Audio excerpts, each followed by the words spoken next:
Hello guys. So since I'm one of the teachers in this class, so I'm just gonna go ahead and start and introduce myself. So I am Sukrit Sujitun, and I'm one of the faculty members here in Chiang Mai University, Faculty of Science, Department of Physics and Material Science. So thank you all for coming. So first of all, today is gonna be as the title said, the MBTI Test and the Jungian cognitive functions, an example of good and bad academic talk. Okay, so this is to orient you guys with the seminar class so that you guys can give a talk. So starting next week, you guys will be giving talks. So please pay attention and learn from the intentional mistake and the parts that I would like to you guys to correct. And for those who just came in, I have a little bit of worksheet here. So please grab one each and distribute it around you guys. So please pass it around.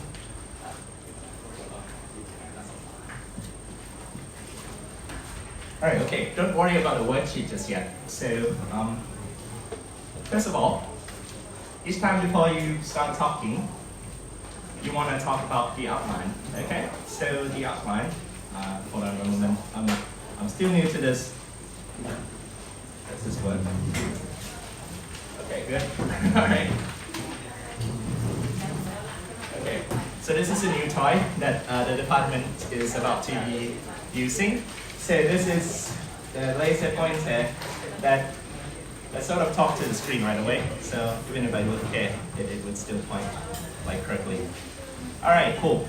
So the outline of this talk is gonna involve a few things. So first of all, I'm gonna introduce you guys what is the MBTI, and then the history of the MBTI, and we will go over different results that you could gain from working on the MBTI test, and then we will work on the Jungian's functions, which is the further result that you could gain from interpreting the MBTI results and the conclusions. Okay. All right. Introduction. Myers-Briggs type indicator in MBTI is an introduction to a self-assisted test that you could actually learn about yourself. The original versions of the MBTI was introduced by a couple of mother and daughter, Cook Briggs and Isabel Briggs. So literally, the MBTI is based on conceptual theory that was proposed by the Swiss psychologist. So his name is Carl Jung. So Carl Jung is basically the main guy. So he wrote a paper that actually has a whole theory of things in it, and then these two mother and daughter picked up the idea and then came up with a test. And this test is basically what I asked you guys to do. So you do the test, you do the questionnaire, and then you learn from it. All right, cool. So this is an example of a really, really bad introduction. Do you see why? Why is it bad? Okay, so here's the format of my talk. Okay, so if there's something bad, I will put it on red so that you guys know what's bad about it, and then I'll point out the mistake I made here one by one. So first of all, this is more like an essay. So I literally just copy-paste this for you guys from Wikipedia. So you could have sourced it as Wikipedia down there, and you'll still be wrong. So why don't you want to do this? So first of all, how many of you guys were reading on the screen rather than looking at me and listening to me? All right. So if you write something extremely long, like what's shown on this slide, basically people would just read. They wouldn't actually just follow or listen. So this is very distracting to the eye. So when you write something, you want to make sure it's short. This is fine if you write a paper. You all are writing a paper, right? So this is fine if you want to write a paper, but this is not fine if you want to give an academic talk. Secondly, you don't want to do this, okay? So have 4 entire sentences. This is a whole paragraph of the thing. So the first 2 lines are still quite forgivable, but the last line is like super ultra long. So even if I was a speaker, I was talking about it, I couldn't even realize like what are the words that are written in there, right? So the listener would try to read this, and they don't even read it. Most of them wouldn't even read it. So this is what you don't want to do. And most importantly, the numbering of the references, you don't want to cite it as a number of references. This is cool for a paper, because when you do this, people would actually go down and read at the end of your reference, all right? But here, what would people do? Hey, say I want to do citation number 1. What is citation number 1 here?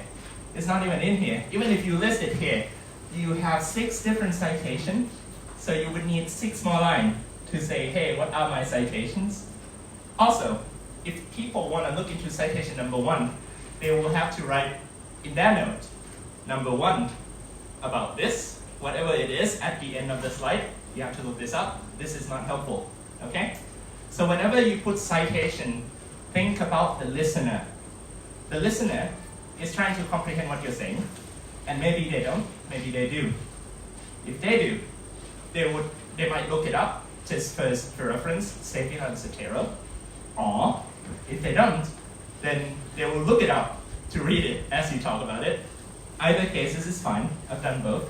So then again, you are putting this up so that people could look it up on Google Scholar, not writing a paper in the presentation form. Okay? You don't want to copy paste your paper. You don't want to copy paste from Wikipedia. You don't want to copy paste from someone else's paper that you're reviewing. Okay? So here's how you do it. I'm gonna say the exact same content in a more proper format. Introduction, MBTI Test. It was first developed by Isabel Briggs and Catherine Briggs. Okay? And here I put the picture of 2 sisters right over here. Okay, right over here. So the 2 sisters, no, not the 2 sisters, the mother and the daughter. So by putting this here, people would know that these 2 developers are female, and they would hopefully remember that it's a mother and a daughter. Okay? And then this is based on Jung's theory. So Jung's theory, what is Jung's theory? Jung's theory is a book which is written in 1923, and it's called The Theory of Psychological Types. And these types would differentiate people based on their behaviors or their tendency to do certain things. The idea is people behaviors are not random. People behavior are somewhat preferred. So basically there's a tendency, there's a correlation, not a strict equal, but there's a correlation. Okay? All right. And then personality types does not determine your skills. It tells you nothing about what you can and you can't do. It just tells you about your preferences. So no personality type is better than the other. It's just your preference of adjusting the details and the information and how you relay it to other people. And last one. What these 2 mother and daughter did was basically putting the theory of Jung's into questionnaires. So these questionnaires would let people do and let people observe themselves, explore themselves, like what you guys did when I sent you the link. So then they would actually be able to figure out like what type they are, and then differentiate people into 16 types. All right, cool. So here's another thing that I would do. So if this is a good academic talk, I will put it in green on the next slide so that you guys can compare. So this is the exact same information as what I put earlier in red. All right? So let's see what are the good ones. Note that there's an unspoken presentation rule called the 6x6 rule. What is a 6x6 rule? 6x6 means first you want to use 6 words per line. Okay? So if you count vertically, the number of words per line should be no more than 6. This is not a solid rule. This is not a written in a stone rule. So, but if you could keep it as 6 words per line, then people would not be overwhelmed by just reading 1 line. And then the other 6 is, you all learn matrix, right? So the other 6 is 6 lines per page, okay? So on one presentation, a good one, the main data on the body part should not exceed more than 36 words, and in the order of 6 words and 6 lines. All right? Okay, here's another thing that you want to do is look at my reference down there. If somebody looked this up on Google Scholar, this is just enough information that you guys would look it up on Google Scholar. So I did not come up with this, I did not pull this out of my ass. It's short reference form that anybody could look it up on Google Scholar. So here's my rubric. Whenever you're citing something, try to write as minimally as possible. Don't write a lot of numbers because DOI is good, but then again, remember, whatever you put here is something that the people in the conference room could actually read and Google Scholar it on site. So if you write DOI, what is a DOI? You have like 36XY75, so one of those numbers, they type it wrong 1 digit, they could go from psychological paper into some sort of mathematical theory, right? So basically, it could be completely wrong. So write down the name, the journal which is published, the book number, the volume, and the year. And this is just enough. If you type all this information on Google Scholar, you should be able to find exactly 1 paper, okay? So this is the rubric. Whenever you cite something, try to write as short as possible, and then check it on Google Scholar, see if it's actually worked, okay?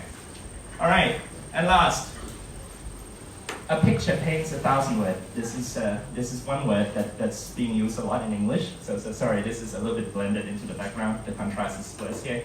But it means that one picture can tell you so many things. When you look at a picture, when you look at the screen, right? What people's eyes go? It goes like this, and then, right? Right? So it goes like in lines. But when you look at a picture, your eyes would go something like this, right? So basically, you look at a face because that's what the brain dictates you, and then you look at a bunch of other details, right? But then again, the information at which you could gain from a picture is completely different from the words. You could say, hey, there are 2 ladies, one's a little bit older than, one's a lot older than the other, obviously a mother, wearing glasses, wearing a lot of like robes and look like they're from like the 1800s and other stuff. So that would take so many words, right? But then again, a picture, that's good enough, okay? So try to choose picture if possible to describe and minimize the words used. And the words used has to be from your mouth, not on the screen, okay? All right, cool. So you see, this is 6 words and 6 lines, and literally, you could check all my slides. That's actually going on from here. There are 6 words and 6 lines, most of them at least. Again, this is not written in the stone, so you could do 7 by 7, but the more number you put in, the more distracting it's going to be to the eyes, all right? So whenever you talk, think about the audience, think about the eye, make eye contact with the audience, okay? All right, next. Introduction. So MBTI Test makes a few assumptions that are vital to our investigation. So first of all, the MBTI Test. Oh, okay. One more thing.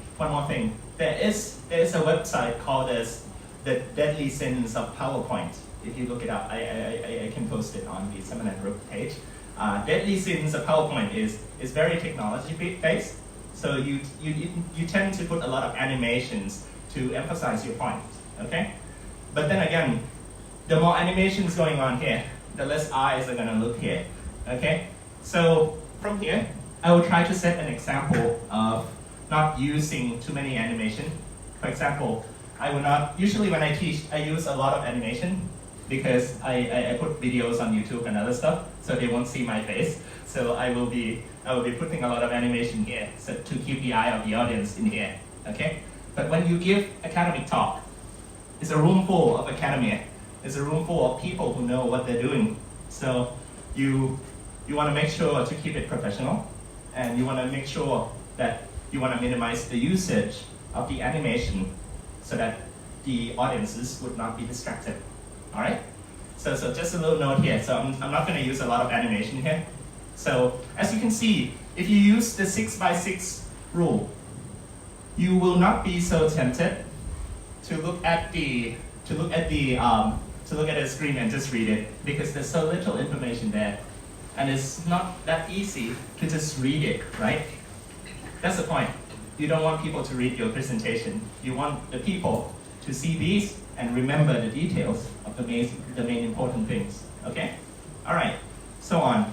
Assumptions of the MBTI test is questionnaire, as you have done. Usually it takes about like 10-15 minutes. A bunch of questions that will require you to be encouraged to work on certain aspect of the life, and then you just probe it and put it into scores. And then again, the preferences, they are not absolute. What does it mean for the preferences to be not absolute? So it means it's very subjective, right? Subjective means depends on the person. So it depends on the eye of the beholder. So how accurate the questionnaire is depends on how well you perceive yourself. And then again, the result of the questionnaire is just a correlation. You've done fittings. Correlation does not mean it fits exactly with the model, but it actually gives you the idea of how is the trend and what is the prediction, what would you interpolate based on this model, okay? So it's just a preference, nothing's written in stone, and also it's not abilities. So the preference tells you how you prefer to approach things, but it tells you nothing about how skillful you are at anything, okay? So no personality test result is better than the other, and there are no worse type or better types. Also, the assumption is the people who take the questionnaire are good judges of their own situation, okay? So if your judge is wrong, maybe your result is wrong. If your judge is biased, maybe your result is biased. Like say, hey, I think I'm an extrovert guy, but I don't want to hang out with anybody. But hey, I am an extrovert guy. I see this questionnaire, I like people. But then again, when you go home, you don't want to come out and hang out because you get more energy by being alone. Then that means you're introvert. Or vice versa. You think you're introvert. I love books, but then again, you get energy from going outside, right? Then you have a bias. So basically, try to answer questions as honestly as possible. And then again, here, my reference is in a short form. So just like that. All right, so once you've done the questionnaire, you will get a bunch of letters, right? So these are the letters. So we will have E and J, E and I, which tells you where you get the energy from. If you get an E, it means you get the energy from being among the people. If you get an I, you get energy by being alone. And then the second letter is how you perceive the information, S is for sensing. Sensing means you pay attention to small details. You pay attention to something that's solid. You pay attention to things that are realistic. N is intuition, means you pay attention to the ideas that in your head. So basically, the more experienced a person is, the more intuitive they are, the more they're going to rely on their own guts, on their own experience, without like paying too much attention to the things around you. And then T and F is how you process. So the second letter is what comes into the eye. The third letter is what's in your brain. So third letters, T is thinker, F is feeler. Thinker means you think logically. So you see the information, you receive the information, whether it's from your gut or whether it's from your observation, you think about it. You try to connect the dots, you create the logic path and other stuff. Or the feeler, that just use feelings, right? Feelings really is subjective. You just feel, right? So anything that's about the dreams, anything that's about the ambition and other stuff, then the feelers are excellent at those. And then last letter, number 4, is J and P, judging and perceiving. Judging means you prefer to actually put values onto things. You prefer to put a deadline, you prefer to put a number, you prefer to do this strictly. Perceiving is the exact reverse. So basically, perceiving means you tend to be relaxed, you tend to be open, you tend to be not very strict, you tend to be more prompt. Again, this is a red, right? So as soon as I put As soon as I put this slide on, I could see that all of you stop looking at me and look at the screen. Okay? This is not what you wanted. So remember that feeling just now. As soon as I open the slide, you stop looking at me, you look at here. That's exactly what your audience is gonna do to you whenever you put like shit tons of words on one slide. Okay? So literally, right here, I have a bunch of different topics, right? So the thing is, when you make a list tells you nothing about how things are related. So by putting a list here, do you feel like these four subjects are really related, or are they completely different things? They feel almost like different things, right? So by putting list, it means you're completely ignoring the relation between the subjects. But then again, on each different topic that you rely on here, you can see that. For example, the E and the I, they are related. You have to pick one or another, right? But what is the E and the I is going to relate to S and N, right? So there's no relation here. But then again, you have to spend a lot of time reading this, okay? So you read it and you get zero information from it. This is a bad use of time. Sometimes in academic talk, you have 15 minutes, right? Not sometimes, always, right? You have 15 minutes to talk in this seminar class. So you don't want people to spend 1 minute reading this entire thing and get nothing out of it.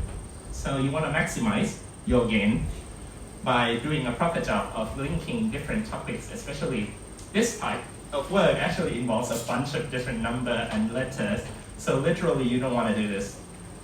And again, lots of words. This is a violation of the 6x6 rule, so you don't want to do this, all right? Okay, so I'm gonna do that again in a more correct way. So let's say I put it in diagram like this and list a number. Then you will know that these 8 letters that are being shown on the screen actually does have its own perks. And quite literally, it would have extraversion versus introversion. That means you have to pick one of these two. And then once you pick this one, you go to the next one. And each of them would actually have limited amount of words that would describe exactly what it does. So first one tells you where you get the energy. Introvert alone, extrovert with people, all right? Then the second one is how you take information, sensing or intuition, right? Sensing means you just read a bunch of small details. Intuition means you listen to your inner guts.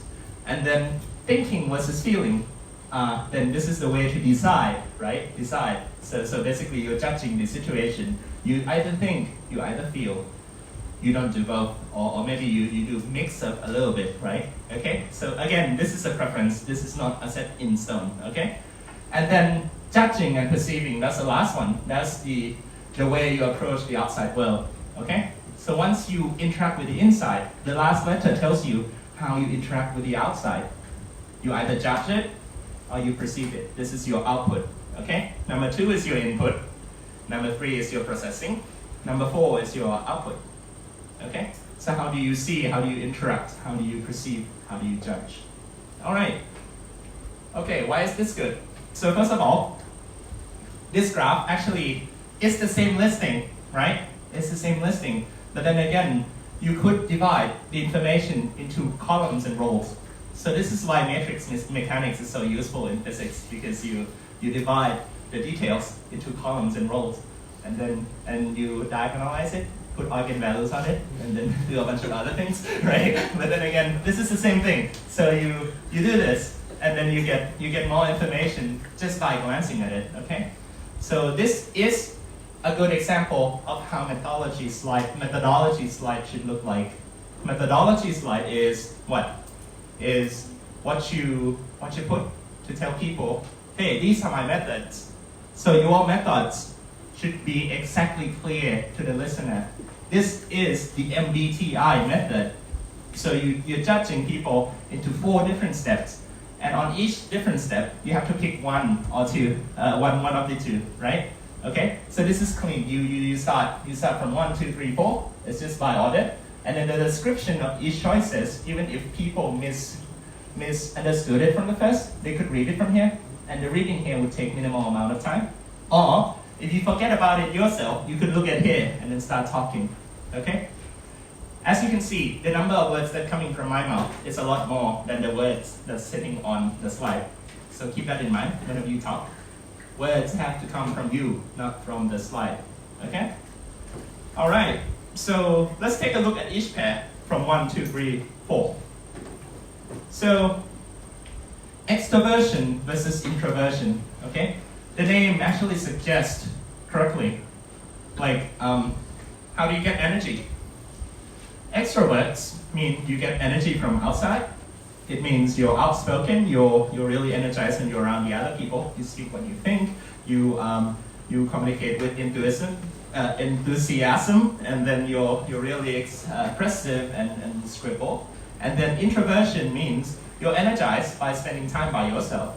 And then you start reading into stuff, and then you get energy. And sometimes you avoid being the center of attention. So the extrovert people like being at the center of attention. They don't get energy drain from that. Introvert people, you put it in the middle of the room, they would just try to hide at the corner of the room because that's where you get the most energy. I'm not saying that extroversion or introversion, neither of them are better than the other. It's just a preference, okay? It's just a preference. And this is a problem with the Thai academic system because we try to put value on extroversion too much. In fact, introversion actually has its own value and it has its own strength. So basically, people who got the I, you're not inferior to the E. You're the same. It's just like a preference, okay? You have to know your strengths. You have to know what's good in you, what's bad in you, and how you develop. Extrovert people are bad too, right? Yeah, so basically, whichever letter you get, as I mentioned, none of them are better than the other. It's just a preference. All right, cool. Obviously, this is another red. Why? Because I'm putting a table, right? Okay, first of all, I'm putting a table. So a table actually has tons of information. You just did it again. As soon as I put this table out, at least about like 70% of the room, instead of looking at me, start reading what's on there. And basically, the extrovert guy would read here, and the introvert guys would read here. So whatever corresponds to them, they would read that line, okay? So this is the logic of the audience. Whenever you speak, think of what the audience would say. Think of the audience would do once you put the slide on, okay? So remember that feeling just now. If you're extrovert, you would look at the column of extrovert. If you're introvert, you look at the introvert. And then once you're done with your own column, I was like, oh, this guy hasn't still stopped talking. I'm gonna read the other column, right? Okay, so then by doing that, then there's nothing gained from here. I'm just speaking and you guys just reading my slide. And the things I'm saying is completely different from what you're reading, right? Because I was reading by order, but then again, you guys read it by your interest, right? So different people in the room have different preference. So you want to combine them and digest the information. So then again, this is a lot of words. It's a sin. And also, remember, we have 4 of these guys. So by putting one table on one category, you're going to be putting tables onto 4. So I am presenting 4 tables that looks like this. And you guys are going to be doing the exact same thing 4 freaking times. So that's not good, right? You don't want to do that. And then a table is okay if you use it only once, okay? So a table is not a sin. Table contains a lot of information that you can't just speak out loud, but you have to put it here so that people could start reading. So the intention of putting a table is for people to read. It's controversy, right? When you speak on a PowerPoint presentation, you want the people to listen to you, not read your slide, okay? So now, the intention of the table is for the people to read it. So if you want to put 4, 5 different tables, might as well you just publish it and then write a paper and not talk about it, right? Okay, so this is a bad case of presentation because you make people read a bunch of details that they could just sit down and read, all right? So what is the better one of this? I'm gonna go with my proposal.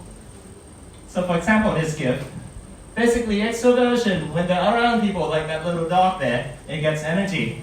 And then once it goes back home to work on his own, the dog loses all of the energy. The cat on the other hand, when she's around with people, she loses energy, but when she's alone, she gets a lot of energy. Now you see why one letter is not superior than the other, right? Extrovert gets energy when there are people around them, which means when they're working alone, they loses energy, right? And similar thing happened. So the introverts are really good at writing. Introverts tend to be really good at doing stuff that doesn't involve other people. So they're really focused, they're good on their own, they're independent. So these are the strengths of the introvert. And the extrovert, they are social animals, so they're really good at like hanging out with a bunch of people, like talking to people, or like doing stuff. So as I said, these are quite different, okay? All right, this is good enough for a seminar class, but literally you don't want to use many of these animations as well in academic presentation, okay? Remember, when you do academic presentation, you want to give information in here, and you don't want the people's eyes to be stuck with your animation, okay? So this is good animation. And then again, whenever you use something else that you did not create, something someone else has created, cite them. I just grabbed this literally from a Twitter account.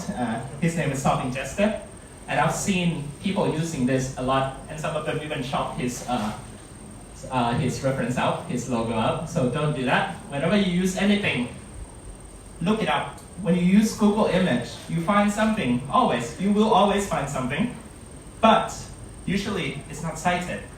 Usually somebody saved it from someone else, and then they put it on some other page. Then somebody reads that page, save that on his computer, and then start writing something else. And sometimes they shop off the credits, right? You don't want to do that. Whenever you're about to use any artwork or any detailed works that someone else has used it before, be sure to track down the original contributor and put it as citation, okay? Put it as citation. For example, you're using some information from the Twitter account. Make sure to cite the original Twitter account. Usually artists would leave their name in there as a trademark. Pay attention to those and be respectful. Never shop it out, all right? Cool. Then again, this is not ideal. So I'm gonna try to put it a little bit more. So this has 0 words in it. So the people who are looking at this would just be staring at a bunch of cat and dogs moving around. So that's not good. So what you want to do is you want to put just enough information and a picture. Remember, a picture paints 1,000 words. So literally means when you look into this kind of stuff, you would actually be able to tell, hey, extrovert, you relate with other people. Introvert, you absorb things around you, especially when you're alone.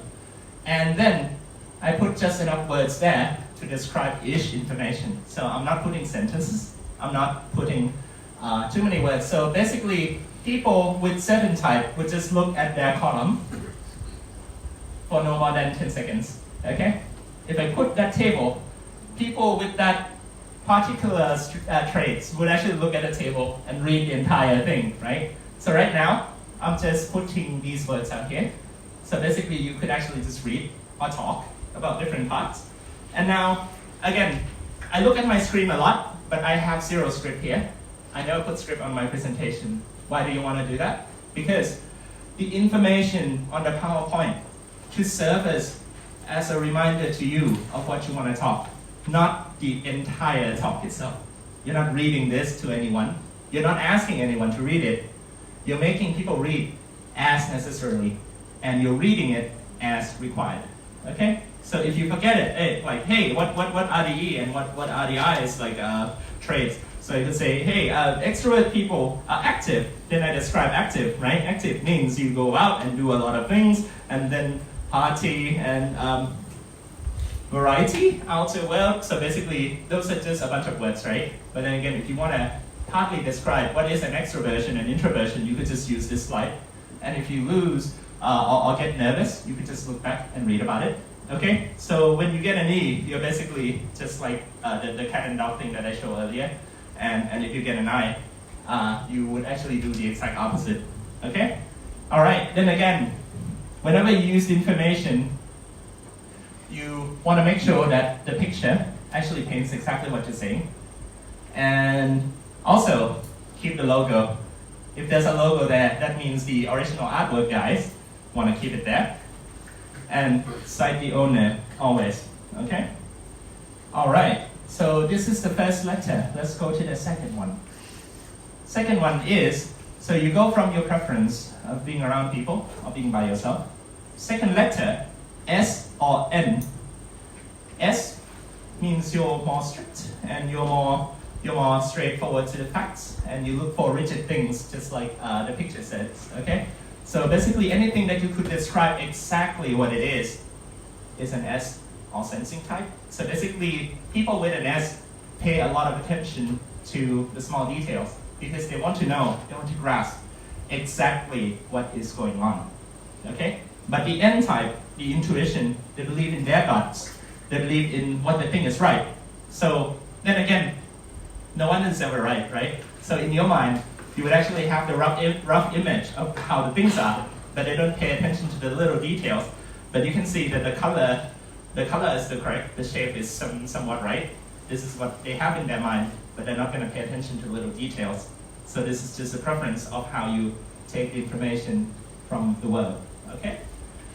All right, next is how you process the information, thinker and feelers. So thinker would go with the logic. A lot of physicists, a lot of mathematicians are thinker. So if you get a T, that's quite normal.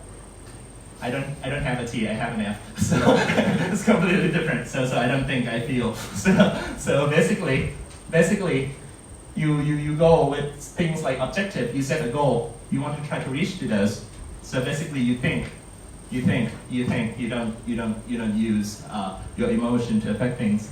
The feelers are completely different. For example, this picture illustrates exactly what's going on, right? So the thinker would try to list the pros and cons. The feeler would say, hey, I don't care about the pros and cons. This is important to me. This is what I want to do, right? Wanting, important, these are really subjective. So instead of being objective, you're being really subjective to things and then how you feel. Okay? So these are the feelers. All right. Fourth one, judging or perceiving. So judging means you want to make decision, you want to put numbers onto things, you want to do it as rigidly as possible. But the perceiving is more open, it's more relaxed, it's more flexible, right? So when you don't want to stick to the plan, you get to do anything you want to do, okay? So by doing this, you're actually more flexible, you're actually more spontaneous. Okay, so this is a green slide. Why is it a green slide? I just want to point out that I just put 4 different things in the same format, in the exact same format. So, putting things in the exact same format is trying to make your presentation consistent. So what does consistent mean? Consistent means you're doing things in the same manner over and over and over, all right? Why is consistency important? Ask yourself, you guys drive? Do you drive? Some of you ride motorcycle? Okay, so do you remember the first time you ride on a motorcycle or hop on a car? You think of every little thing, right? You put on the clutch, you hit the brake, you hit that little gas pedal. Once you see a car going really slow, you start being really nervous. You said, hey, should I hit the clutch? Should I hit the gas pedal? Should I release the gas pedal? Should I just brake? Should I change the lane? There's so many things going on in your head, right? That's the first time you're doing something, okay? And once you repeat, your brain start getting comfortable, right? Brain is the part of the body that consumes 70-80% of the energy, okay? So the reason that we eat so much, not to here, okay? All right, so your brain uses tons and tons of energy. So the way the evolution works is it sets our brain so that it tries to get comfortable with anything, presentation included, okay? So when you drive a car, your brain gets comfortable with driving. The more you drive, the more automatic it becomes, right? So if you want to read a book about like the two set of brains, the one that automatically thinks things, and the other one that does things slowly, carefully, There's a book written by a Nobel Prize winner called The Art of Thinking Fast and Thinking Slow. Okay, that's a very good book. And it literally describes why do we need to be consistent with our presentation, because you want the audience's brain to be automatic, right? Remember, the first time I show you the first slide, I have to explain each part slowly, slowly. Then I go to the second slide, exact same format, different subject. I go a lot faster. And then third slide, I go a lot faster. Fourth slide, I almost said nothing, but you guys get it, right? So this is like driving. When you first hop on it, you think about the clutch, you think about the brake, you think about the gas pedal. You don't want to keep your audiences doing that for 1 hour or whatever, right? So consistency is really important when you talk about the results that you're actually putting together with a bunch of different methods and other stuff. So try to digest and think what the audience do and what do they think when they try to get comfortable in here, not in here, in here, with your slide, okay? All right. Okay, so right now we have, in the MBTI, you would have E and I, S and N, T and F, J and P, okay? So we all learn basic combinatorics, right? This is like what we learned from high school. So once we do that, 2 to the 4th is actually 16, because you have to pick one of the two, one of the two, one of the two, one of the two. These are 4 separate independent events. So the possibility of the outcome, you multiply the possibility of each one. So multiplicity times the number of events, so basically is 16. So you get 16 personality depending on your combination. So what do these letters mean? Okay, so I am an ENFP. Okay, ENFP. Usually when you talk about one set of the personality trait. Oh, sorry, I intended to do this trick and I forgot about it. So let me do it again. ENFP. All right, cool. That's it. That's the whole point of bringing this here. Okay. All right. Okay. So the 4 letters of the ENFP. E is the first one. How I receive the energy. Okay. So literally, the slides I just showed you, there are a few different words, right? I put words on different traits. So I put together those words into my set of traits, okay? So the E gives me the active, hearty, expressive, and say what he thinks, right? That's me. N is intuition. That means I believe in dreams, I believe in ideas, I think theory.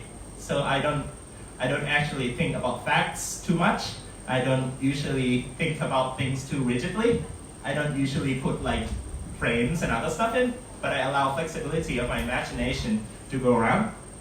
Then F means I feel. I put values. I get personal with stuff.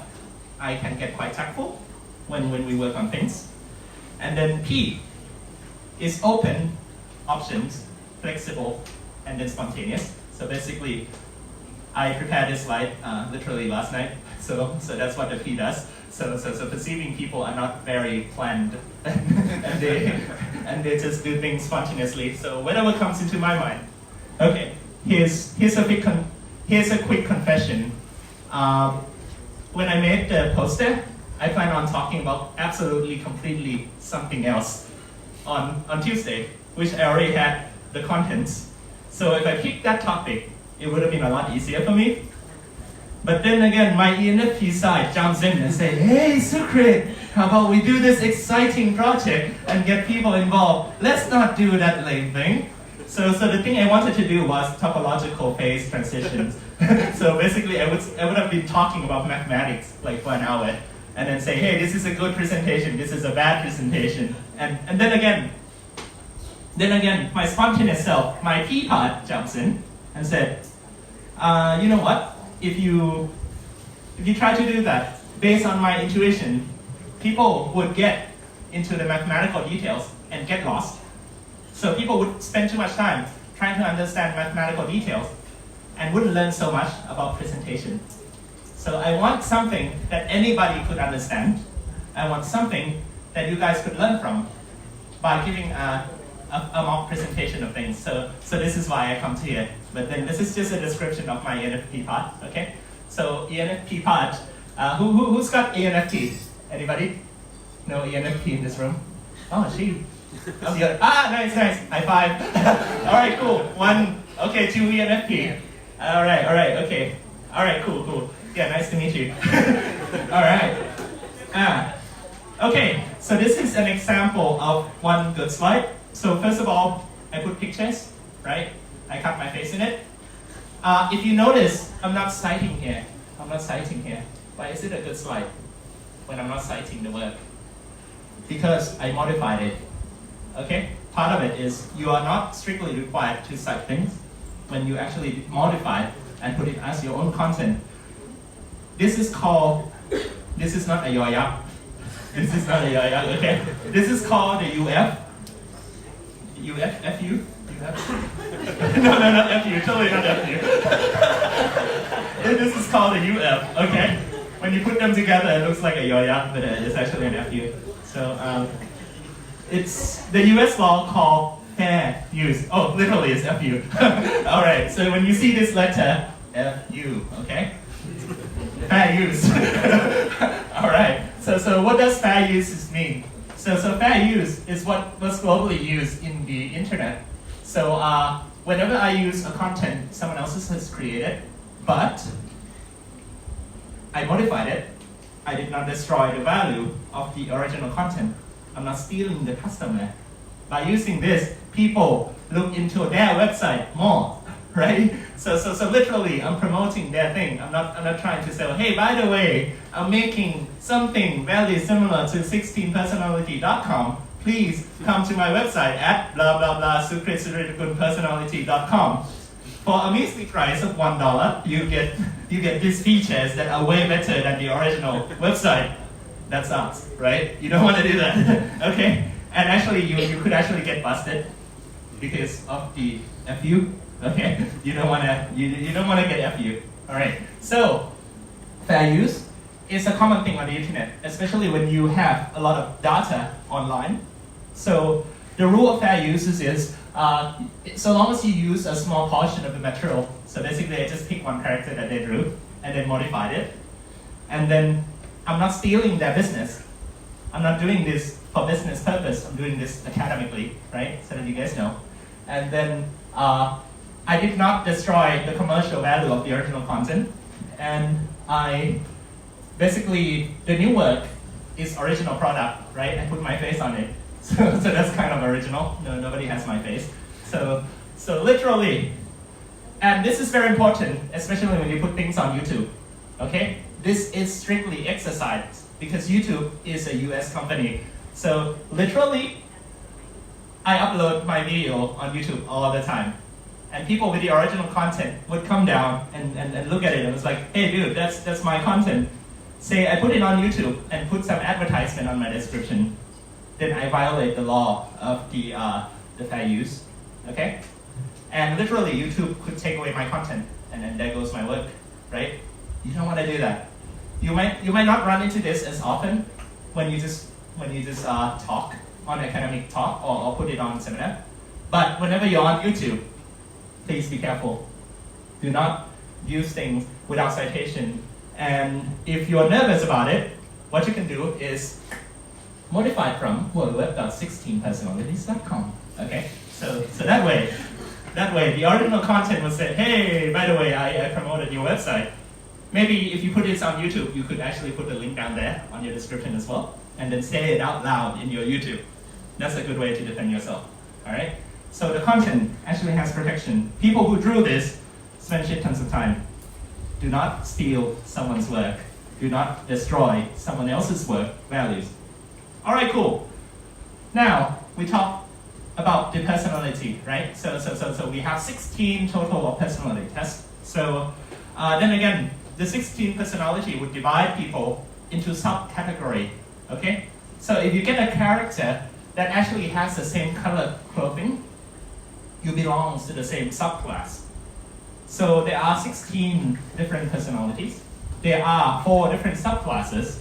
So that would mean for each subclasses, it would have four different personality types on it, okay? So the INTJ, imaginative, strategic thinkers with plans for anything. INTP, innovative inventor with an unquenchable thirst for knowledge. So you keep looking for things, right? So these are what introverts do.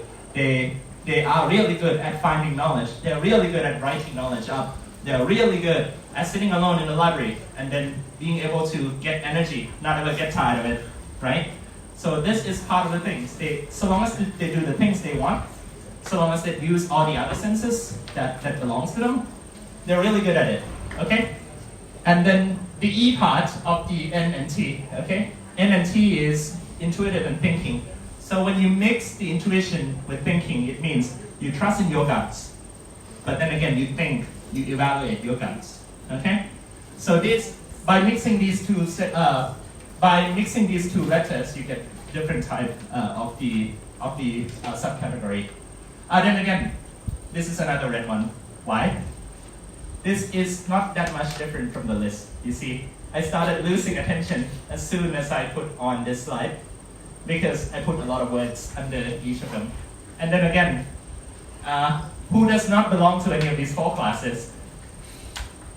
Probably 3/4 of the room, because this is literally 4 types out of 16, right? So basically, 70% of the people will not be interested in this, while 25% would try to read every little thing that's written up here. You don't want to do that, okay? You don't want to do that. So think about the audience. When you have this, people's eyes would roll, and then for those people who don't have these letters, they would just sit back and was like, when is gonna be my turn? I'm gonna read it. I'm not gonna care about any of these, right? So don't put this stuff because it's distracting the eyes, right? As soon as you put these things on, people will start looking into this. So this is just a copy and paste straight from the website, right? You don't want to do that either. And we will have 16 of these, so it's a lot of information. So use little words to describe each personality. For example, when I do it like this, first person is the architect type. What does an architect do? Sit down alone in a room, draw stuff, and then they judge their work, think about how logically things are connected. So INTJ, right? So literally, that's architect. INTP is the logician. So basically, logician is basically people who sit and thinks about logic. So this has to be a thinker, right? So T. So see, these words, one word, describe an entire class of words. So try to minimize those words. And if you want to list things, you don't want those lettered down there to actually distract people. And different colors, again. NF means you have intuition mixed with feelings. So at first, it's intuition mixed with thinking, right? So you trust your gut, but you think about it. These are the people who trust their guts and feel about it, okay? So feeling means you give values to things. So these are people who have ideas, who have dreams, and then stick to it with their feelings, okay? So these people are quite emotional, and then again, by having a lot of emotion, they can do things that are associated with people. So if they are E, that means they're extroverted, they like people, right? So they want to do things with people. Campaigner, I come up with things and then try to promote it. Protagonist, basically, they're just like campaigner, but you change receiving to judging. So instead of processing the information with flexibility, you want a strict enforcement of things, okay? So these are the protagonists. And then the introvert version of these are basically advocate and mediator, yes. So basically, a less people-involved version of the things on the right, all right? And next is the S and the J. S is speculation. Speculation, you pay attention to small details, right? You pay attention to small detail and then you judge it, okay? So introverted version are basically the defender and the logistician, and the extroverted people, they deal with people. So they are executives or consuls, depending on their other traits. All right. And the last subclass is the S and the P. Okay. When you have S and P together, you have some major trait coming out. So speculation and perceiving. You speculate, you pay a lot of attention to small detail, but perceiving means you're open to changes, you're open to you're open to bigger picture, you're open to other stuff, and these are different traits that you might get. So different colors mean the tendency to do things. All right? What's the point I want to make here? We have 4 letters, but combination of letters can make things quite big, right? So the MBTI test gives you 4 letters. Each different letter has its own meaning. When you mix these 2 meanings together, you can get something big. All right? And this is the point that I'm going to put on to next, which is going to be the Jungian cognitive functions, okay? Which we will be using the worksheet to work on after this. All right, cool. So to conclude, which are the rarest case? Okay? All right, so we will have different set of personality. Okay, when I first show you this table, what first frustrates you? It's chickens of numbers. As soon as you find your own letter, for example, I am an ENFP. I will keep looking until I found ENFP, and then I will stop reading at anything else. Okay, I'm 8.1%. I'm not that rare. And then I would try to look for, hey, what's the most common one? I look for the biggest number. My eye goes around here. I'm like, oh, ESFJ. And oh no, actually it's ISFJ. See, this is not clear. This is energy consuming. And everybody, you're not looking at me. You're looking at the screen, right? So this is not good. Okay. And you would try to look for the rarest one, and the ENTJ is the rarest trait. So does anybody have ENTJ? Raise your hand. ENTJ. Whoa, nice. There's one ENTJ in this room. Give her a clap. You're really rare. All right. Cool. Okay. All right. So yeah. So here's another thing. I would not call out if it was INTJ. You don't want to call out introverted people. I saw as extroverted, so I was like, hey, extrovert, come out. Okay. Think about the people who are listening to you. Think about the people who are listening to your content. Think about how they would respond, how they would appreciate it, okay? All right, so this is another red, right? Because when you put a table, it's almost always a bad thing, unless it's completely well-structured table. This is not a well-structured table. And this, I pull it out from a published paper. This paper is peer-reviewed. If I see this, I would actually bash it, okay? So this is not good. Peer-review paper giving shit tons of numbers that are listed like this. I mean, it's kind of fine, but it's not well presented, okay? So basically, as I said, as soon as you see this table, you would look for your own specific result, okay? So if the task is, hey guys, pull out a worksheet, write down what's the percentage of your type, then this is a good slide, right? Because people will try to look for the specific detail. But then, that's not what I'm asking you guys to do, right? What I want you guys to do is, hey, what are you? And how rare are you, right? So that you realize how rare are people like you, and what are the common types, what are the rare type, right?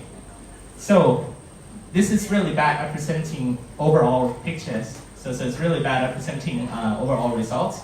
And there are so many numbers listed on there, so people will spend a lot of time cracking their brain. So, the best way to do it is, if I present just the pie chart alone, that's not easy to digest, right? Because there are no numbers. So you can mix the two. People look at this, and straight up right away, they could tell what are the common ones and what are the rare ones, okay? And then again, citation, then again, make it clear, all right? So if I put just this, then it gives you too little information. If I put just that, it's too much information. But if I do both, people will look for them and then look for the numbers later, right? So literally, this gives you the small details. This gives you the bigger details. So whenever you present, think about what kind of information you want to relay across the board. Remember, giving a talk is not about what you know. You're talking about your work most of the time. And you know your own work. Do not talk about your work just to present that you know it. Talk about your work so that people who don't know about it know about it. Okay? Same thing here. I look at this table, I know it. I look at this pie chart, I know it. What's the point, right? I'm presenting to you. I am Dr. Sukrit Sutritakun. I know MBTI stuff. Impressive. No, that's not what you want to do, right?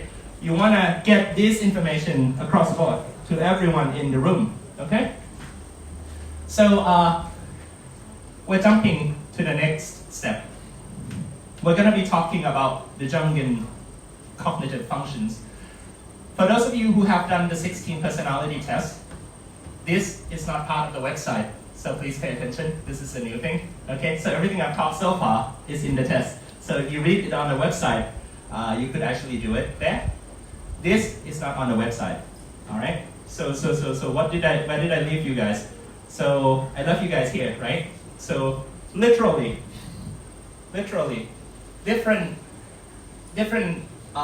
letters on the MBTI gives you different types, right? But then again, when you have combinations of the two, you have something strong. You have strong features that are common even among 4 different personalities. Why is that? Because you would have stacking of the letters that goes in there. Okay? Some letters stack with one another better than the others. For example, if you have a stack of S and P, you get this. You have a stack of S and J, you get that. You have a stack of N and F, you get this. You get that if it's N and T. You see, 2 letters can determine a whole subclass that are actually strongly correlated and minorly different, right? So what you want to do is, right here, the Jungian cognitive functions tells how the letter stacks over one another, okay? And this is another level understanding of just saying, hey, I walk into the room, I am ENFP, I'm a campaigner. It doesn't tell you much, right? It doesn't tell you much. Unless you read like the 16 pages on the 16 personality test, then you get the max information out of it. But still, you don't understand how they are connected. So this is the part of the talk. Again, Jungian cognitive functions. The MBTI is based off Carl Jung, which is the guy here. Okay, he's a Swiss psychiatrist. He wrote a book, right? And that book was cited. And somebody, the two people, they're females, right? You remember? The two mother and the daughter. Okay? So this is because I put a picture there. So right now I'm going to put another picture here of an old guy with glasses. He's Swiss. Okay, so now you will know that the Jungian cognitive function is based on Carl Jung. So that's his name. And then you just put IAN, like the people. So basically it's the idea that follows the Carl Jung's original context. Carl Jung said in his book that there are 4 main psychological functions. Okay, 4 main psychological functions.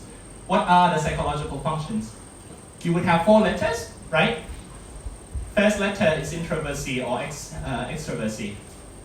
Carl Jung said the 2 letters at the center, the second and the third letter, are basically your psychological functions. Okay? So what are the second letters and the third letters? They are thinking, feeling, sensing, and intuition, right? Okay?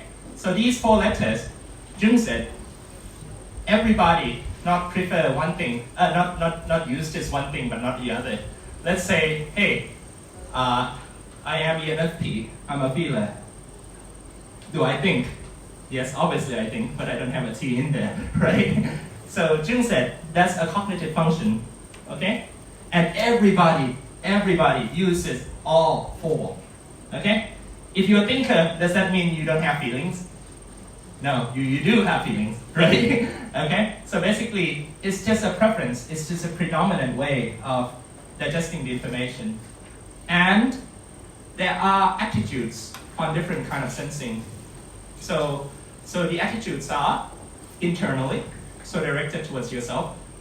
Say, I am feeling about myself mostly, but I'm thinking about the other mostly. You could say, I am feeling introvertly. Introvertly, I'm feeling about myself, but I'm thinking about the others. So that's a letter thinking extrovert, feeling introvert. Okay? So the E and the I would tell us if you're outside or you're inside. Okay? Alright, so basically, if you look at your worksheet, there would be all the possible letters that you would get from the MBTI test. The one that I mark on the block are the 4 that would represent your cognitive function. Okay? Remember, the second and the third letter is how you perceive and how you think, right? So everything about the second and the third letters are what's going on in your brain. So there are 4 functions. Different people have different preferences and attitudes. So attitudes mean, is it inside, is it outside? Preferences mean, do you like perceiving or do you like judging? Okay? So the second letter is what you call the perceiving function. Perceiving means you take in the information, right? The third letter is the judging function. Okay? So you think inside your brain. So second, perceiving. Third, judging. Important. And now you can see the correlation, right? Because I said, first letter is your preference, is your attitude. Second letter, how you perceive things into your eyes. Third letter, how you process things. And the fourth letter is how you interact with the outside world, right? So fourth letter is how you interact things with the outside world. It means which function do you prefer, okay? J means judging. If you get judging, that means you prefer the third letter over the second letter, okay? If you're perceiving, it means you prefer second letter over the third letter, okay? So this is the whole new concept. You have 4 different letters. 2 of them are perceiving, 2 of them are judging. And then you would have attitudes and you would have preference. All right? Okay. So you have 4 different cognitive function things inside your brain. And each of them would have attitudes. So either introvert inside and extrovert outside. Okay? Then you have 4 possibility times 2. So you have 8. Okay? So these 8 possibilities give you the end. So the first letter in this table is the cognitive function. And the smaller letter, the uncapitalized letter, is either I or E. That's your attitude. Okay? So NI means you're using your intuition inward. You're using your intuition about yourself. That means I know. Okay? NE means you're using your intuition outward. You're using your intuition for the others. That means I create. Okay? I create. I know. Alright? And then introverted feeling. Feeling means you're feeling, right? So you mean you're feeling inward. I'm empathizing. I'm feeling, but I'm not doing anything. But FE, extroverted feeling. You're feeling outside. That means you're persuading.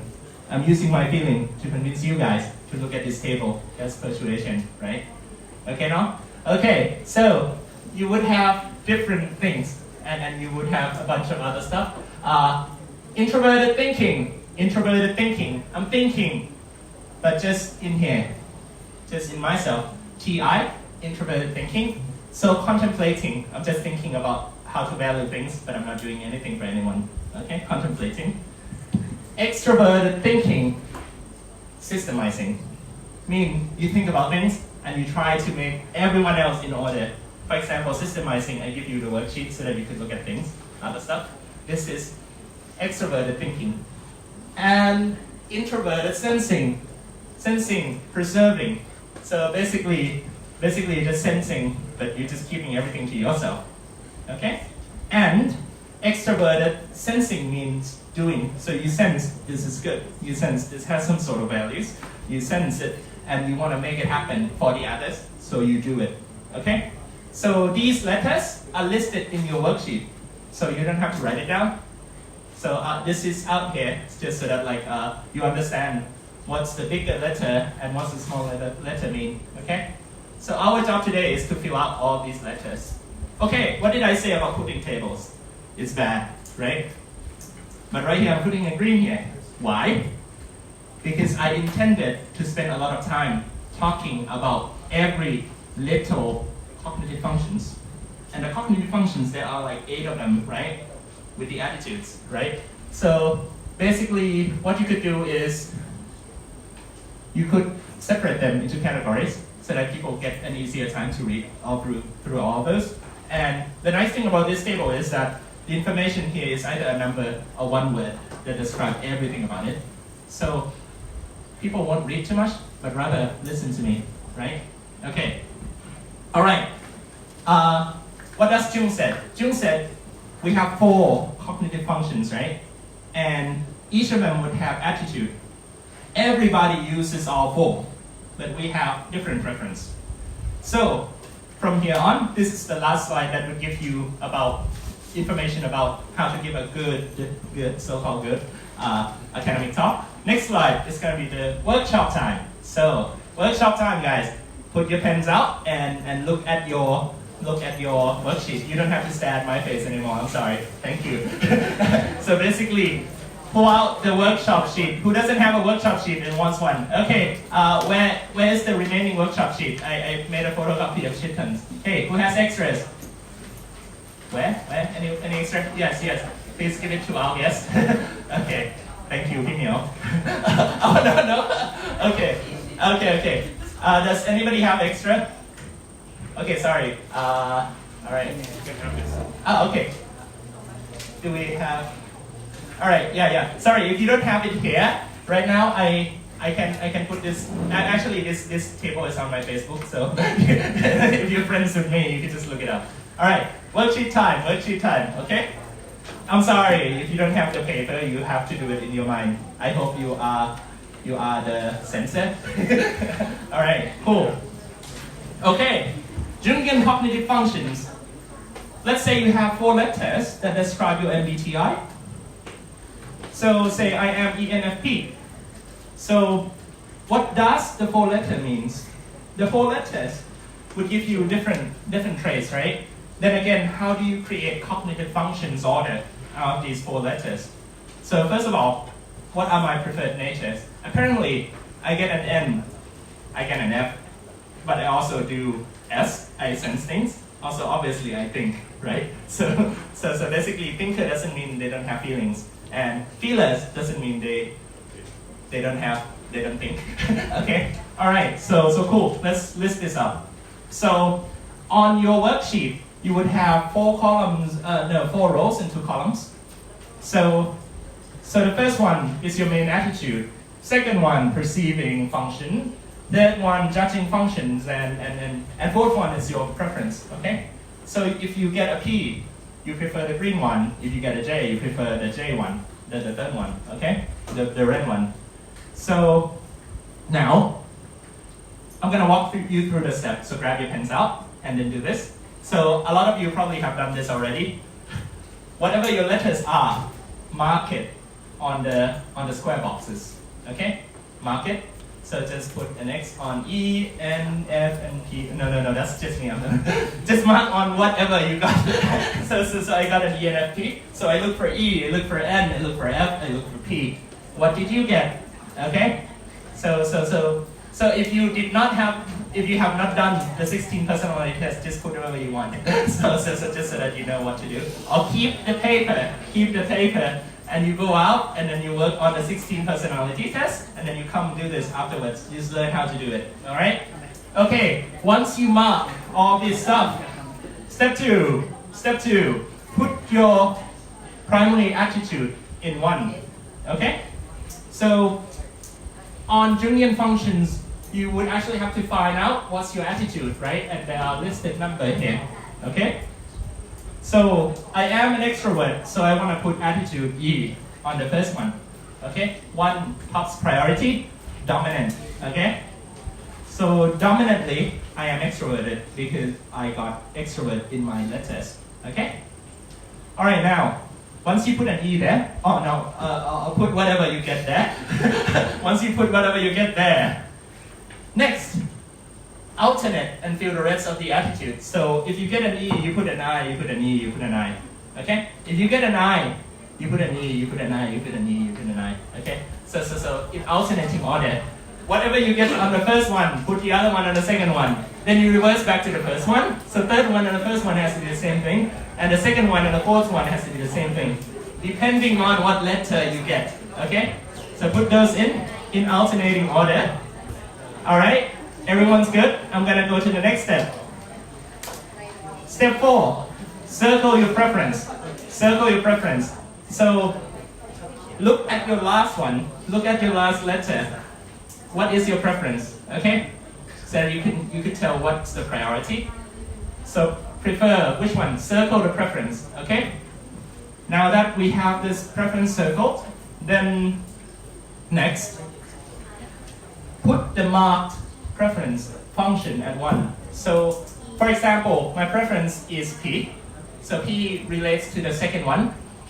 If you have J, you look to the third one. Okay? And then see which one you marked. For example, mine is N. You mark the N. So you cross the N out and then put N here. Okay? So this is your primary Jungian function. Okay? Because I am extroverted and I'm perceiving. Therefore, I prefer to use intuition extrovertly. Okay? Alright, cool. Anybody with me? Everyone with me? Who hasn't got this part? Everybody got it? Alright, cool. So once you pick the first function, okay? Next step, you put the unmarked preference function at the fourth one. Okay? The way I want to think about this is like quantum mechanics.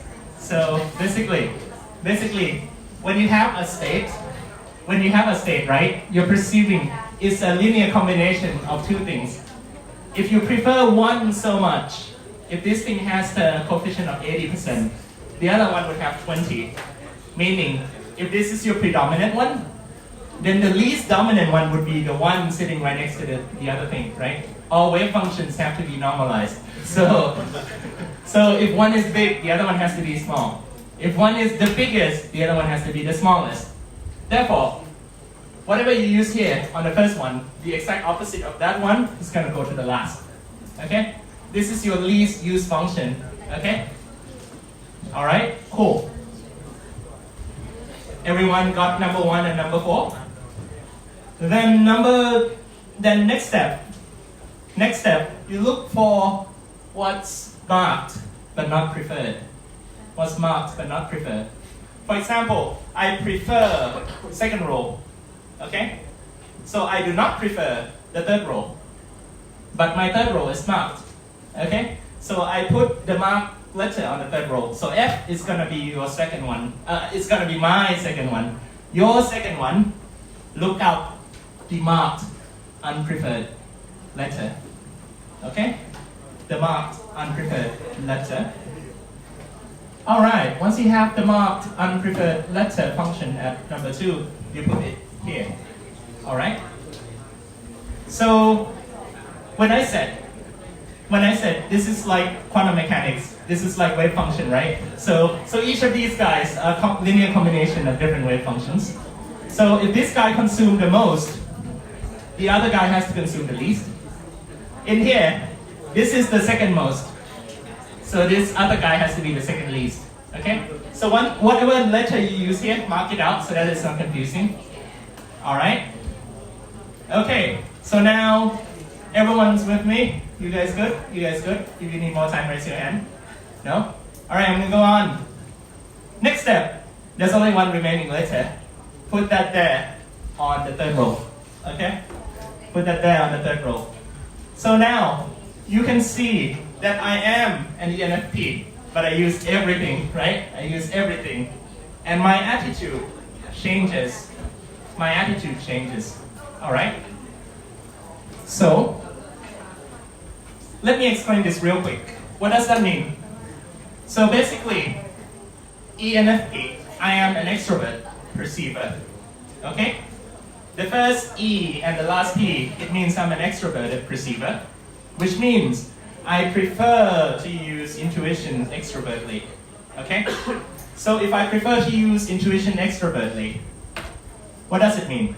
It means that I also feel, but my feeling is dominated by my attitude. Okay? So if I use intuition extrovertedly, then my feeling would be introverted, because that's being dominated by my attitude. Okay? The domination of the attitude is actually a multiplier to what you prefer. Okay? So this is why we go from marked and preferred, marked and not preferred, unmarked but preferred, and then unmarked, unpreferred. Okay? So basically this is the multiplier, and then this list tells you how you prefer to use your brain cognitively, okay, by Jungian approach. So literally, 1 is called the dominant Jungian function, 2 is called a secondary Jungian function, 3 is a tertiary Jungian function, and last one, the inferior Jungian function, okay? So when I said this is like quantum mechanics, it's literally like quantum mechanics. Why? Because you're having a multiplication of 2 bases, right? So when you multiply the 2 bases, when you have the larger combination version of the 2 bases, then you have the largest wave function, and then it gets smaller, smaller, and smaller. But these are all the things that you use. So this is the multiplication between 2 wave functions. Okay? All right. So now, look at the table below. Last one. You have a table, right? You have a table. So right now, you would have all 4 of your Jungian functions. Write it all down. For example, I am NE. I look for NE. NE is what? Extroverted intuition, creating. Write down creating. Then second, FI. I look for FI. Introverted feeling, means empathizing. And third one, tertiary. TE. Extroverted thinking, systemizing. And then SI for me is preserving. So I'm not going to say these out loud because it's going to distract you. So look up the tables, write down your thing, complete your sheet.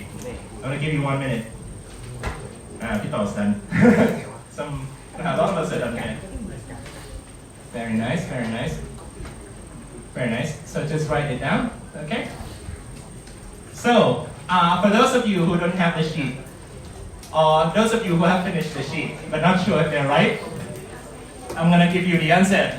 So if you've done it correctly, this is gonna be your thing, okay? So please check your result with this before thinking too much about what I just said. All right? Okay. So why do I make this a workshop? Why do I make you guys write things down when I could just give you this table? Why wouldn't I just give you the table? Why do I give you paper and then have you all list things around? All right? This is another thing. This is another thing about the 2-sided brains. What did I tell you about driving? First time, you get your hands on the wheels. First time you ride on a bicycle. The thinking part of your brain would work really hard. Try to learn it. That's not very comfortable, right? That's not comfortable. You don't feel comfortable driving, you don't feel comfortable riding. You see a car, you get extremely nervous, you don't want to do anything. You don't want to hit that car, you want to change your lane, you don't want to get into the police, you don't want to get into the troubles. So, you think a lot, okay? Same thing here. I made you guys write things down and think really hard about each different letter that you write it down so that you learn the Jungian functions. If I just give you the answer, you just say, hey, cool, I'm ENFP, I'm what? ENFP. Okay, tables are terrible. Okay, all right. No, that's the wrong one. ENFP. Here, I'm ENFP, cool, I'm NE, I'm FI, I'm TE, I'm SI. Cool. Jungian functions, done. No. All right, so that's another thing, all right? So psychologically, if something is presented to your brain, okay? This is the process of learning, very important. When something is presented to your brain, the harder you have to read it, the harder you have to struggle through it, the more well it's going to be processed, okay? This is why I do flipped classroom. This is why I make people work on the worksheet in front of me. Because people would look at it like they're riding the bicycle for the first time. Not like hopping into a car, drive, and forget everything about it, right? It has to be the first time experience. It has to be the first time you jump into something that you would remember every bit of the details, okay?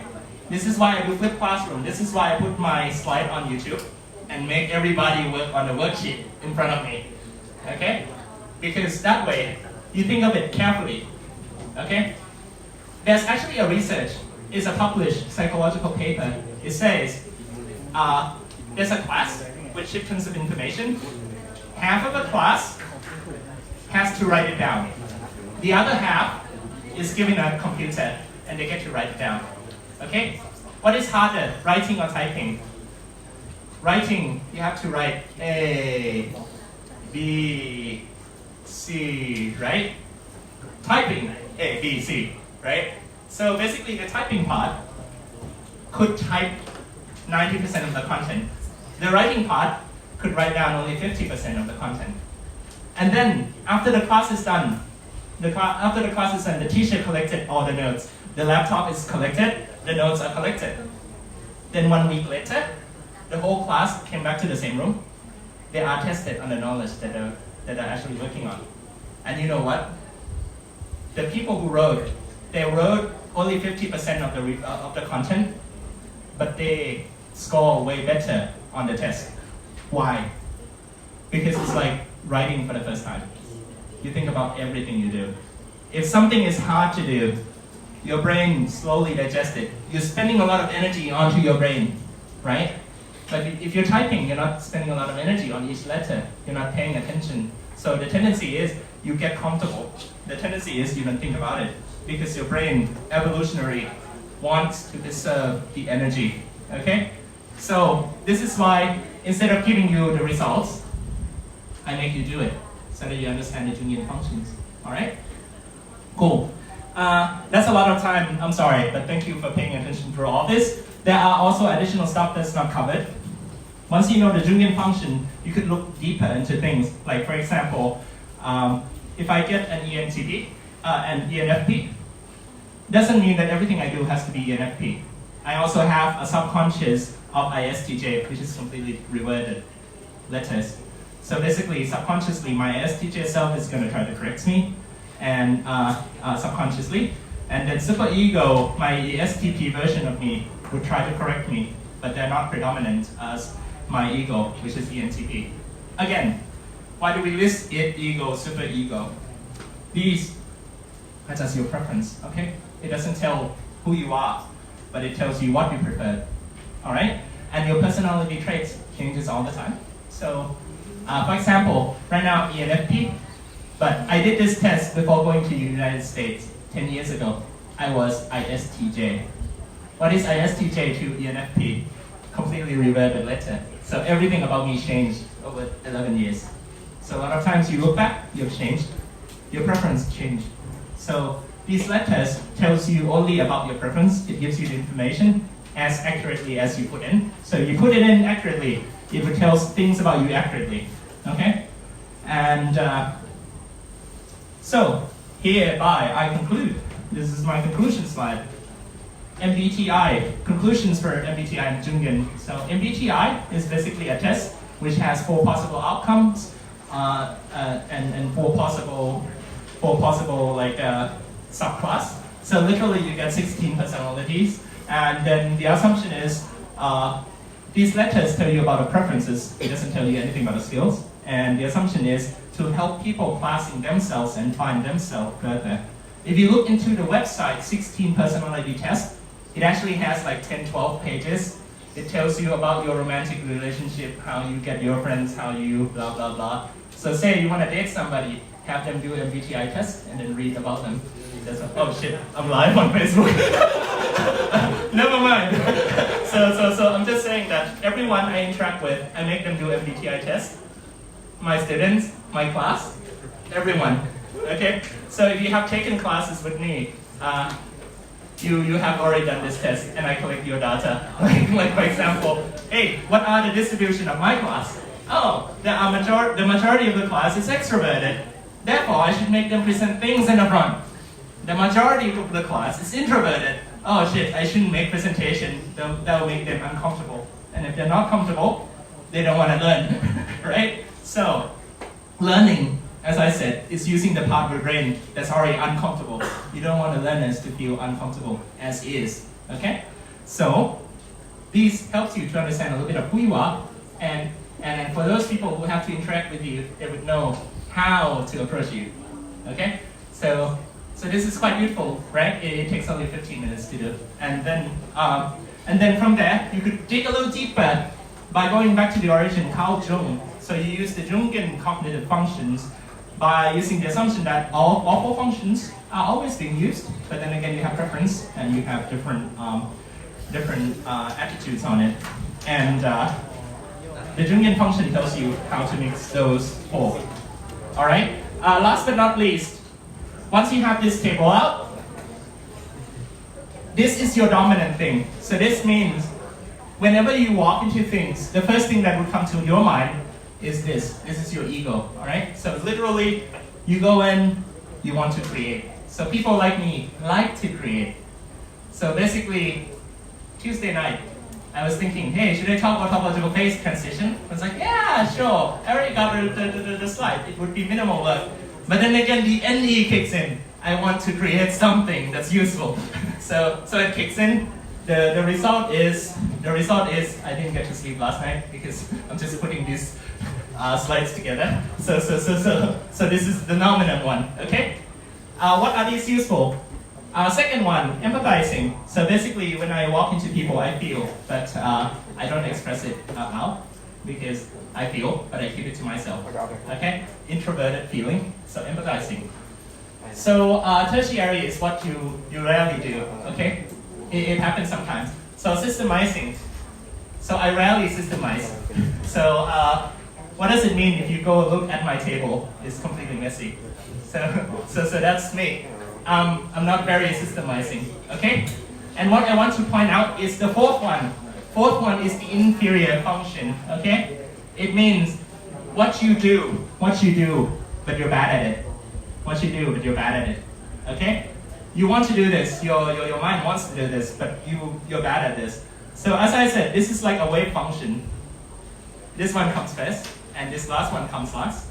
So if you want to improve yourself, improve on the category number 3 and 4, because 1 and 2 you use it almost consistently. See, I use NE and FI without even thinking, but then again when I talk about 3 and 4, I'm really reluctant because I don't usually use it. I just do it sometimes subconsciously. So think about yourself. What are your last 2 letters? All right. So that's about it on the MBTI. So let me conclude on the seminar class. Okay, we're back to seminar class. Next week, you will be giving presentations. So please, note this.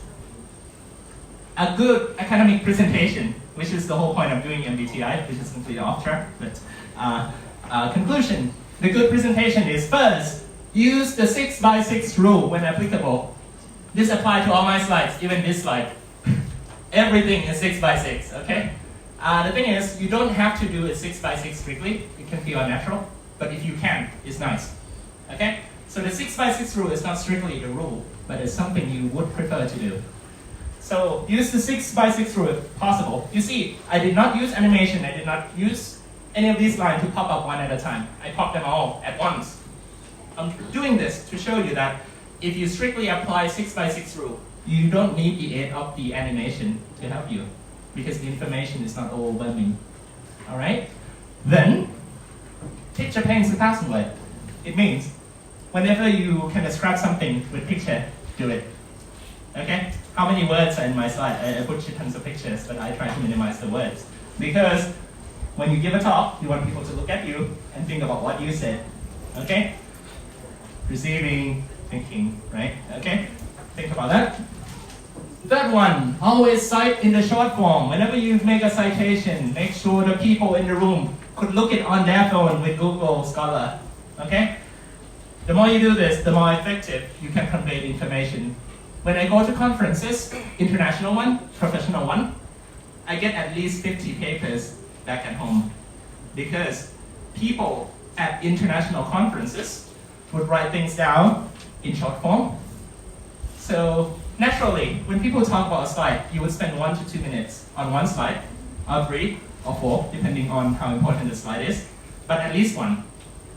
If you spend less than 1 minute, then that's a bad slide, okay?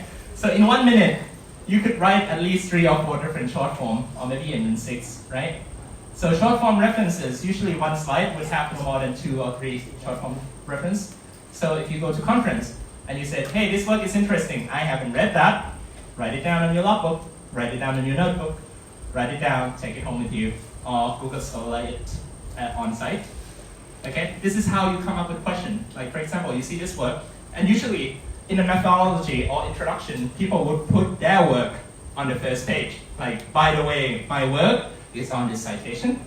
So people who listen to it can pull the paper out on their computer and still listen to the talk. All right? And a lot of time, the questions are about the small details, not the big one they show. And usually when I ask questions, I ask about the small details because that's how you replicate stuff that other people do, right? You want to make your work remakeable, right? So basically, whenever you do this, you want people to replicate your work. So make sure people have access to your work, and the best form of your work is peer review paper, okay? Presentation is not a copy and paste of your paper. It is about presenting your paper without writing things you write in the paper, okay? All right, use symbol, arrows, and page numbers. So basically, this is a bad one. I intended to do it, but it was already like 6 a.m., so I kind of forgot. So don't let your NE, if anybody has NE, don't let the NE controls you. It controls your life. Anyways, use symbol, arrows, and page numbers. Why? Because the page number would allow people who are sitting in a room to raise their hand and say, please go back to slide number 21. I have a question about this figure, right? Or use symbol and arrow because you want to minimize words. One arrow could mean so many things, like is, am, are, is not, am not, and I use a lot of arrows here, right? So one arrow takes 0 reading, but refer possibility of so many words. And keep in mind the fair use law, the FU, okay? If you remember anything, remember the FU. You don't want to get the FU. So whenever you use anything, cite them, keep everything. And also, consistency. You want the listener to get their brain cranked up, only the first slide. The more you repeat something, the easier it gets for the people's brain to go through. Conclusions on the bad things. Things you should never do. First one, don't write the essay. Okay? A lot of you did on the last semester, and I commented on all those who did. So keep in mind, don't write an essay. This is a presentation, not an essay. And 2, don't put citation at the end. Why? You do this on a paper, because a paper, you're allowed to flip backward and forward. On presentation, it goes one way, it doesn't go back. So if somebody wants to read about your work, they want to read it there. If somebody wants to write down your work, they want to write it there. So never put numbers and cite at the end. This is good for the paper, extremely bad for the presentation. And don't write a lot of numbers on one page, of course, because as you can see, the more numbers there are on one page, numbers, what do you see? What does your brain do when you see a number? It interprets in your head. So basically, number is a high load information. Okay, 2 numbers could mean so many things. 3 numbers even more. If you put significant figures, it's even more. Okay, so don't try to put so many numbers and tables and other stuff because those are just like bits of information that you don't want to distract people. And 4, don't use unnecessary flashy animation. So the more animation there is, the more things going on the screen. people's eye are gonna follow things that move. That's our instinct, right? It's called the reptilian brain, the most underdeveloped part of our brain. We're like cats trying to track that red dot, like going around. It's the same thing here. When we do that, you want the human brain of your audience to work, not the reptilian one. Okay? So basically, don't put animations if they don't mean anything, and avoid distracting the eyes. So for example, when I talk, I go by the order. So the eyes would go along with what I said, not like around in circle, not around the top left, bottom right, here and there. Same rule with the animation. And last but not least, very important, do not steal anyone's work. Always cite whatever you use. If you don't create it, cite it one way or another. If you use art form, especially, put it there, all right? It's been a really long talk, but I really appreciate your attention, and I hope you get something back at home. And starting next week, please use what you learn and develop your presentation. And I hope that our department would get a more international level and more professional presentation practice here. Our seminar class is not a battlefield. You don't have to come in perfect. You don't have to come in fully prepared. But you have to come in the mindset that you have rooms for expansion, you have rooms to grow. Your teacher's comments are going to be helpful. They're not here to kill you. They're not here to extract the last bit of information from you until you're trained. No, they want to train you, okay? So when you walk into a seminar room, think with an open mind that you're ready to learn, you're ready to improve. And you're doing this so that once you get your master's degree or a PhD from this department, you can go out there and proudly talk about your work. All right? Okay, thank you all for your attention, and see you guys. Thank you. Any questions? I'm so sorry. This is like almost 3 p.m. Okay, yeah, thank you for listening. like you guys are really good audiences.